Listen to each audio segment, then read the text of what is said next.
Live.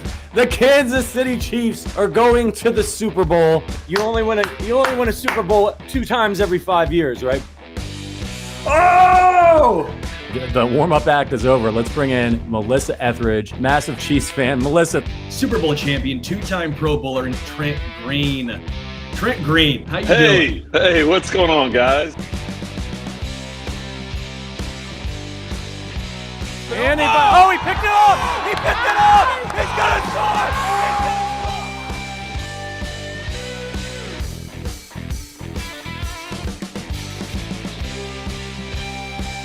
And we'll see you next week. But until then, as always, go Chiefs.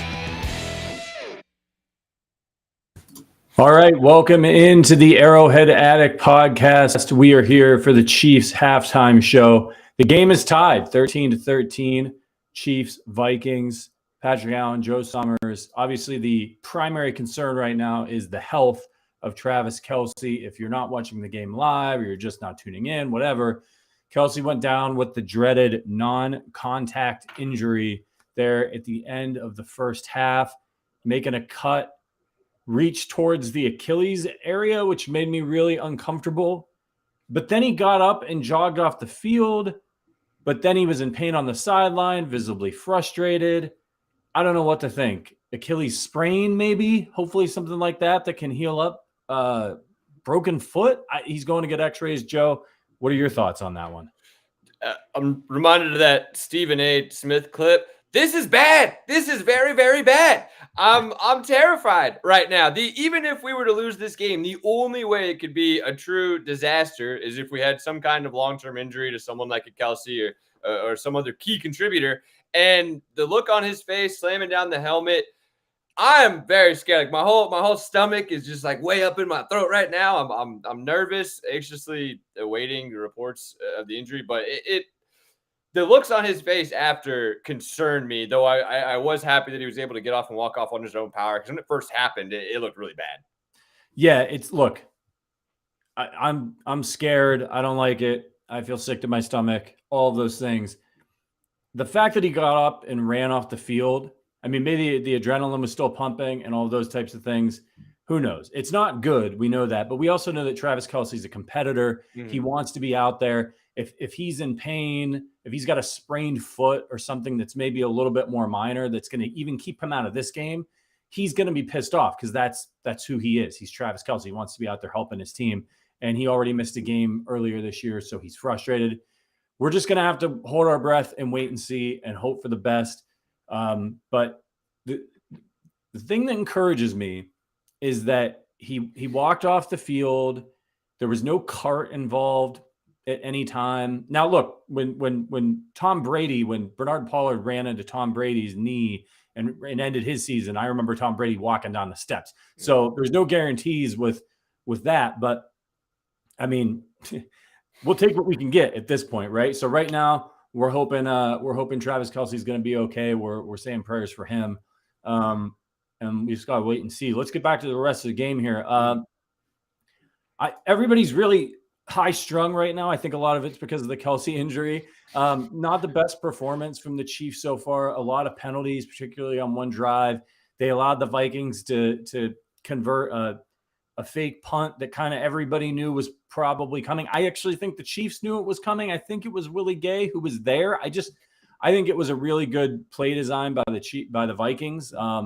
You can argue that the Chiefs should have just been in like a regular defense. I can't really argue with that, but I kind of put it out of my mind right away, Joe. I just was like, you know what, this is basically, they may as well have lined up and ran it for 2 yards. That's kind of how I thought about it. Maybe the Chiefs could have done a better job stopping. I don't have to go back and look, but what was your take on that moment? Take a moment. Yeah.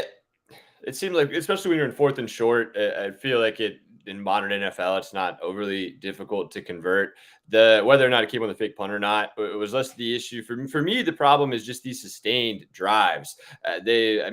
Looking at the play-by-play, the Vikings had a 14-play drive, a 9-play drive, a 12-play drive, and a lot of it was due to penalties, but our defense hasn't been able to get off the field.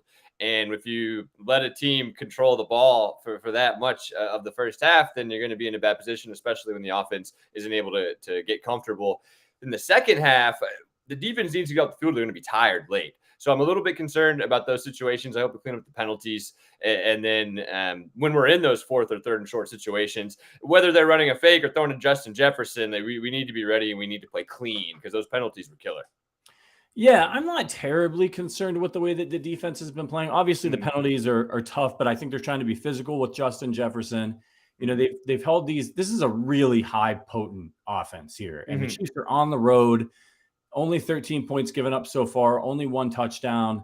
I think they've done a pretty good job against a really strong offense. They've gotten some pressure, 2 sacks already on Kirk Cousins. I think they're struggling rushing 4 right now. I'd like to see some more blitz. No risk it, no biscuit. They're getting home when they blitz and causing havoc. So I'd like to see a little bit more of that. But I think the problem right now is on the offensive side of the ball.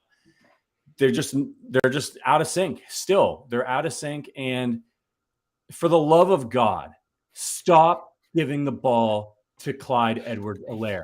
I'm going to say it again. For the love of God, stop giving the ball. Why in God's name does Clyde Edwards-Helaire have 3 carries and Isaiah Pacheco, who looked terrific early in the game, have only 5?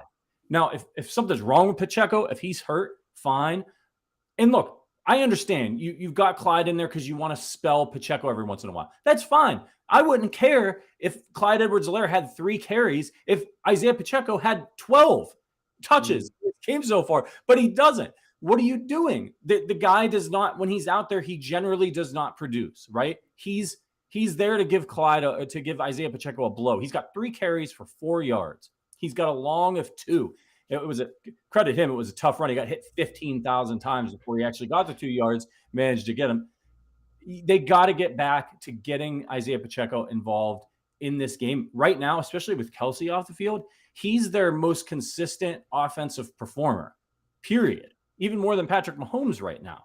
So I don't understand. If they come back, I want to see, 10, 15 carries for Isaiah Pacheco in the second half. This team got ran over by DeAndre Swift in the Philadelphia Eagles a couple of weeks ago. With the Chiefs passing game being out of sync, why not lean into what worked for you last week with Isaiah Pacheco?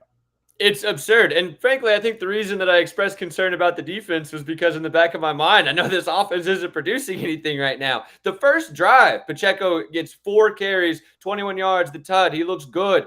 And then he gets 1 carry the rest of the half. Unless he's hurt, that's completely unacceptable. And especially given this is a Vikings team that on average gives up over 100 rushing yards per game. Pacheco is the obvious route, especially when you're seeing the passing game not working. Like Mahomes has 22 pass attempts, averaging just 6 an attempt. And we've got 9 total carries with 3 of them going to Clyde. That does not work. And we need the offense to go to what is working. Justin Ross had the really impressive catch on the sideline, the 20-yard conversion. That was really nice. It wasn't targeted again.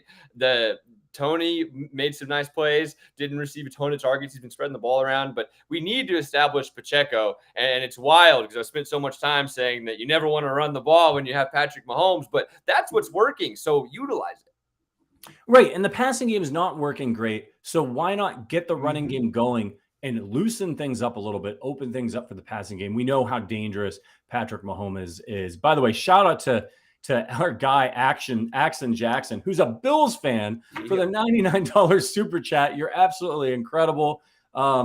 Appreciate you more than you know. And shout out to our guy, Bumpa, who's always supporting us as well. Relying on a 34-year-old this was bound to happen with Kelce.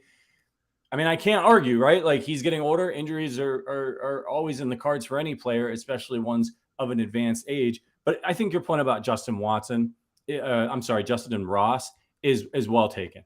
Like, you just see it, right? Like, he goes out there, he's one-on-one. I don't think there's anybody else, save maybe Travis Kelce, who could do that, right? To a one-on-one on the Chiefs wide receiver core right now. That was absolutely fantastic. He got immediate separation, juked his man out of his cleats, and then went up and high pointed the ball. It was an incredible throw by Patrick Mahomes. You're playing a team that likes to play a lot of man coverage. So you can bring him out and get him isolated in some matchups. And that was a huge play. That was a 20-yard pass. They need to get him in there. Okay. Now, I've been defending the Chiefs wide receivers over the course of the last week. They've been taking a lot of heat. I think they've done a pretty good job.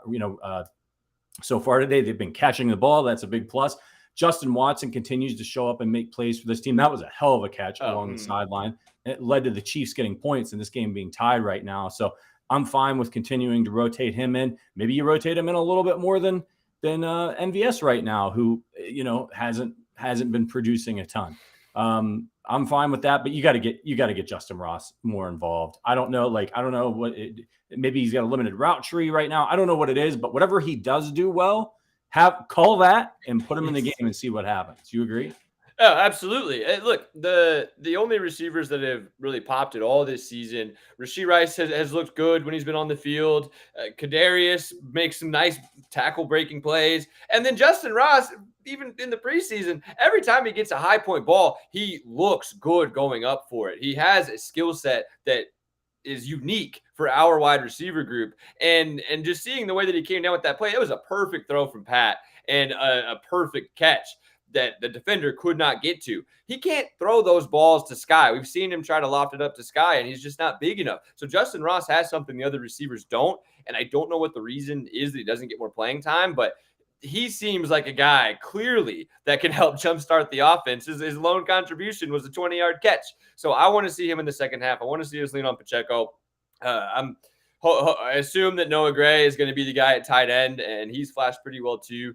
But we need to get more balance on offense and get Pat comfortable. Brian Flores, to his credit, is doing a really good job with his disguising his blitzes and the coverages and making Pat make reads after the line of scrimmage or after the play starts the line of scrimmage. So if that's going to be happening, then we need to rely on what is actually working instead of trying to force feed certain plays to Clyde of all people. Yeah, and that's my big criticism right now of Patrick Mahomes. Mm-hmm. Pat, you got to stay on schedule. Right now, this receiving group is not doing a great job of scrambling around downfield and for you to make some things happen. So that ball's got to come out. If it's not there, take off, man, or go to your hot route. But I think when he's holding on to the ball right now, it's just not really working out for them, and it could lead to potential disaster. Look, the second half, it's about Isaiah Pacheco. Get him out there, settle things down. And I'm looking for Noah Gray. Noah Gray's been playing really well this year for the Chiefs. He needs to step up. Travis Kelce's been targeted 6 times in this game. Nobody else has been targeted more than 3. Kadarius Toney, everybody else 2 or 1, right? They're still rotating in a million wide receivers. They're probably not going to charge their game plan mid-game. So get the ball to Noah Gray, get the ball to Isaiah Pacheco. Maybe put Justin Ross in there a little bit more. But this is what I expected. I expected this to be a knockdown drag out. If you thought that the Chiefs were going to walk in here and boat race the Minnesota Vikings, you've only been looking at the records, because this is a really talented football team, particularly on the offensive side of the ball. Chiefs are on the road, great atmosphere in Minnesota. They've got their hands full. They need to cut out the penalties and stay on schedule and go out there. It's going to be a dogfight, I think, right until the end. They're going to be coming back out here in just a second, so we're going to get out of here. We'll be back after the game for the Arrowhead Addict Chiefs post-game show. Until then, keep the faith, and as always, go Chiefs.